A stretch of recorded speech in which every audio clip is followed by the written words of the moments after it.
Right, welcome along Year 11. We're going to have a look today at how to create Daroo inspired images in Adobe Photoshop. So we're going to be using images that we found on the internet to edit them together in his style. So to start off doing that, the first thing that I actually need to do is create a background to work on. So I'm going to select a section in a square using the rectangular marquee tool, and then I'm going to get my paint bucket tool, which is halfway down. If you hover over it will tell you that it is the paint bucket tool. I'm going to go down to my colour picker here, and I'm going to use some really bright contrasting colours. So I think I might use purple, because that's our school colour. And then if I click my rectangular marquee tool back, it allows me to move it. So then the other side, I'm going to use the contrasting colour, which is yellow. So contrasting colours are the colours that are opposite each other on the colour wheel. Now that's quite a nice yellow. And then again get my paint bucket tool. Oh, it's not bright enough. It changed that. It looked alright. Oh, that's better. There we go. And then I'm just going to go to select, deselect. So then I've set up my background. The next part is that I need to then start adding some images into it. So what I'm going to do is I'm going to go onto the internet, and I'm going to find a picture that I want to use. So I have decided that, seeing as though he does things like colour pencils and little sort of toothpicks and stuff with water droplets, I thought I'd go for something that would naturally have a water droplet on, just to make it a little bit different to his work, because we don't just want to make straightforward copies of his work, we want to do something in his style. So I'm going to use this picture of a leaf would drop in water. So I've right clicked on it and selected copy, and then I'm going into Photoshop again and pressing Control and the letter V, and that pastes it. Okay, so then what I need to do is I need to just shrink it down a little bit. So Control and T, shrink it down from the corner, and then I'm going to get my quick selection tool on the plus, and I'm just going to select the leaf and then the water drop as well. Oh, for some reason it's then decided it's going to select all the background, so I'll just get the minus brush. There we go. Deselect the parts that I don't want. Right, now I think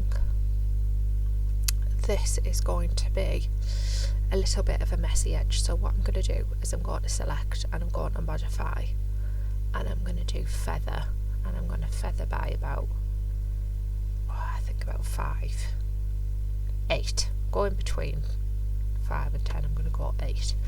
So then when I go to select and inverse, and I can delete the background, what it does to my edges, can you see how it's sort of got like a little fuzzy edge around it? It stops it being such a harsh cut. Okay, so then what I'm going to do is I'm going to change this around a little bit. I'm going to get my little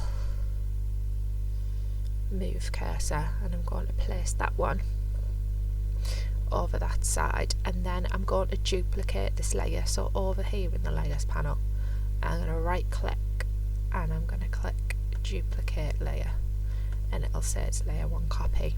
And then when I'm on layer 1 copy, I'm going to press Control and T, and then I'm going to drag over from this side to this side so that I create an exact copy of the leaf, but it's the mirror image, so to speak.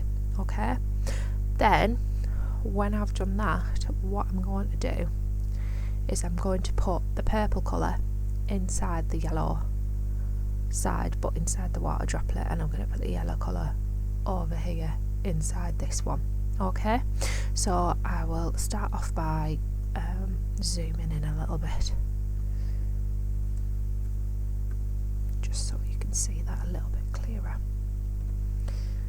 Now what's quite nice is that already does have like a yellow shade inside there, and almost like a purpley as well. I just want to make that a little bit more obvious. So what I'm going to do is I'm going to put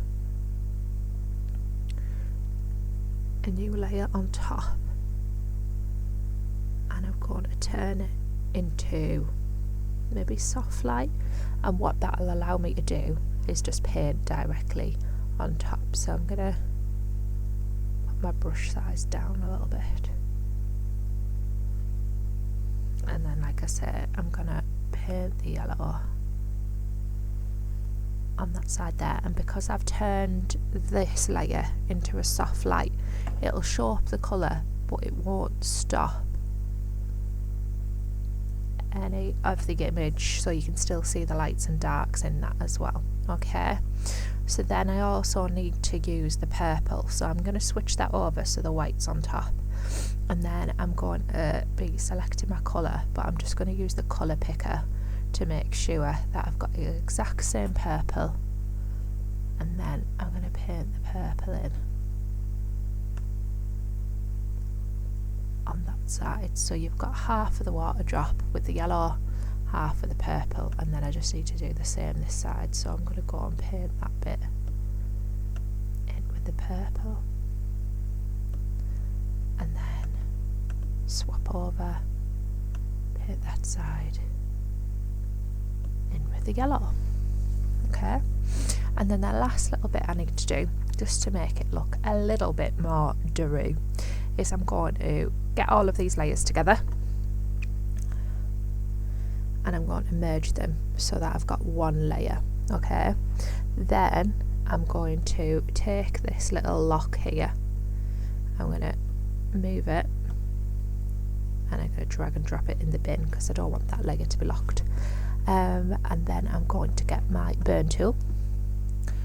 I'm going to make it nice and big, a bit bigger, too big, it's very sensitive towards this end, that'll do. And then I'm going to start off with, I think it works best if I do the shadows first, and I'm just going to start burning, and you won't see much of an effect to start off with, but I find that if I don't do this, then when I start moving up to the mid-tones and the lighter tones, it looks a bit silly.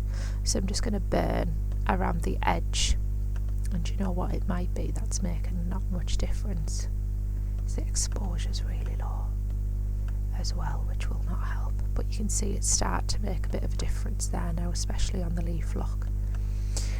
So once I've done the shadows, then I'm going to go in with the mid-tones, and you can start to see a difference on the colours there as well.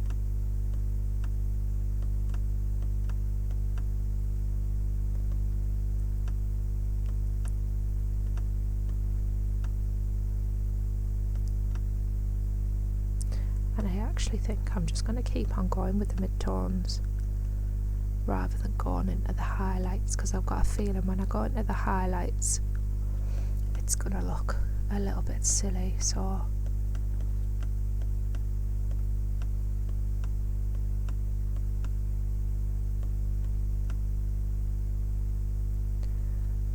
and then there we go, I think that's quite a good effect. Alright, and then we've got a Daroo piece of artwork using just images that we found and collected together off the internet. Okay, so you could do a similar process with colour pencils, setting them up to make shapes like love hearts and stuff like that, like he does, just having those colour blocks in the background. You could do it with water dripping off other things.